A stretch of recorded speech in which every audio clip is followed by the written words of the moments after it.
Ako sabihin ko talaga to, nawala ang kumpiyansa ko or confidence ko or tiwala ko sa kasa. Kasi kasa ka eh. Sa lahat ng mekaniko, dapat ikaw nakakaalam kung sa inyo to eh. Yung kotse mo, Pajero, high-end yan? Oo.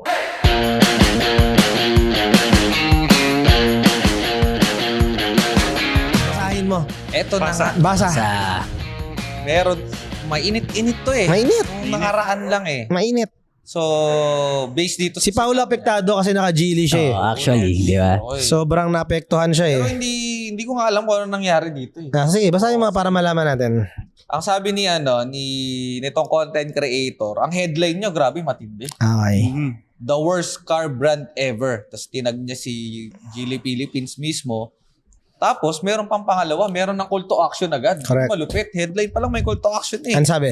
Do not buy to, piling ko buy. Do not buy any cars from them anymore. Matindi. Matindi. Matindi. Huwag ka nang bibili. Oo, worst na, huwag ka pa bibili. Naman. Diba?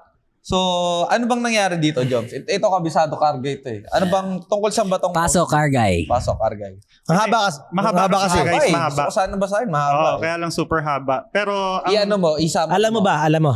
Okay, go. ang bottom line lang neto, naka-experience yung owner ng power loss. Okay. Okay? So, ibig sabihin, yung power loss, yung kapag ka nire-rev niya, Walang pumapasok. nagda-drop, ayun lang yung initial. Map sensor lang yan. Ganyan din nangyari sa akin eh. Gusto ko nang i-chat eh. Pre, map sensor yan. Hindi yan kaya ng kasa. Dalin mo dito. Oo. Tapos sinabi mo ako nagagawa. Ako na bahala dyan. Map sensor lang yan. Ganyan-ganyan nangyari sa akin. Ang ginawa niya, dinala niya sa kasa para i-check. Now, it turned out na okay naman. Tapos, na-experience niya ulit to after several weeks, parang I guess. Ang nangyari, this time, sa mall naman. So, hindi na nag-i-start at all yung sasakyan. Okay. Now, bumalik ulit siya ng kasa para i-check. Tapos, hindi, backstory. Okay. Nung nasa mall siya, meron siyang kilala doon na mekaniko. May dalang scanner. So, nung in-scan, walang error. So, walang fault, walang error. Ang nangyari, siguro sobrang taas na talaga ng experience nung mechanic. Nagdudo na siya sa fuel pump. Fuel pump. Walang fuel supply. So, walang umaakyat. Ganyan sa'yo eh. Ganyan na ganyan. Walang umakyat na gasolina sa engine. So, tinest nila. Tapos, chinek nila. Kasi dapat normally, ako sa experience ko, dapat pagka switch on mo pa lang yung kotse, nag-go-wine na yun. May tunog yun eh. Or dapat mararamdaman mo ng kamay. So, nung chinek nila, wala. So, ginawan siya ng paraan, nakauwi. Pero sinabi na sa kanya, nung mechanic, the following day, dalhin mo agad to kasi to urgent issue. So, tama yun. Kasi baka hindi umandar, mas taka somewhere, di ba? So, pagbalik, Hindi pa ata niya dinala. dinala niya the following day. Okay. So, pagkabalik, ang nangyari na next is scan ulit, check. Ito yung yung mga types ng na-share ko sa'yo to, Leo. Yung parang fault siya na hindi pa siya para lang siya nagloloko in layman's term para mas madali maintindihan. Correct. So sometimes gumagana. Hindi siya sira. Hindi siya sira. Intermittent. Sometimes gagana, sometimes hindi. Pero ayun na yung parang pinaka-problem. Now, pagka-check, ang tingin ko dito, pagdating niya ulit ng kasa, hindi nag-show up yung problema kasi nga intermittent eh. Sometimes gumagana, sometimes hindi. Now, in-advisean siya, okay na po yan, ganyan. Tapos, ayun na yung last post niya. Yung may tow truck na, tumirik na. Wala na talaga. Wala na talaga. Wala nang power, di na ulit nag-i-start. So, ang nakikita ko kasi dito sa nag-post, mataas yung awareness nito sa kotse. Kasi nung chinek ko yung profile niya, hindi lang ito yung brand new niya na kotse. Marami pa. Hindi ata to brand new. Parang tinrade niya ata eh. Yung Coolray. Oh. Anyway, so hindi ko alam yung side ng story. Tuloy. Pero yung point ko dito, nakakaintindi yung may-ari nito sa sasakyan. And ang take ko honestly dun sa post niya is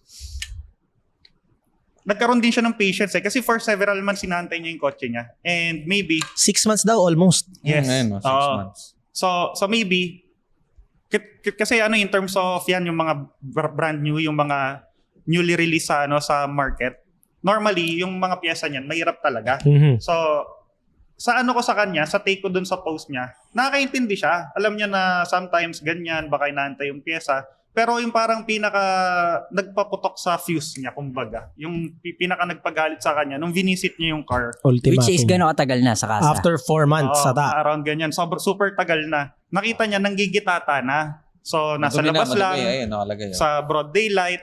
Tapos, Naarawan, naulanan. merong mga yung mga snacks, yung mga lagayan ng soft May drinks. potato corner sa may Sa loob. sa may cambio. Oo, May milk nasa tea. loob ng kotse. Milk tea.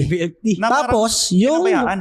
yung likod nakakalas yung sa may fuel pump, Oo, yung backseat. yung backseat. Oo, Kasi nakakalas. kailangan mo talaga tanggalin yun para ma-access mo yung pump. So ngayon, yung buong kotse boss, amoy gasolina.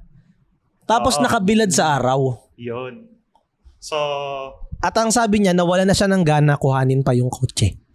yes. And ayun yung story. Ay, yung story. At Kung bakit sinabihan niya ng maybe. kaya para niya sa ngayon kanya. ginawa yan, yung post na yan, at para magka-awareness yung tao sa nangyari sa kotse niya, yung disappointment niya with his car. Sakto kasi, content creator siya. Kaya wide yung reach niya eh. Yes. No?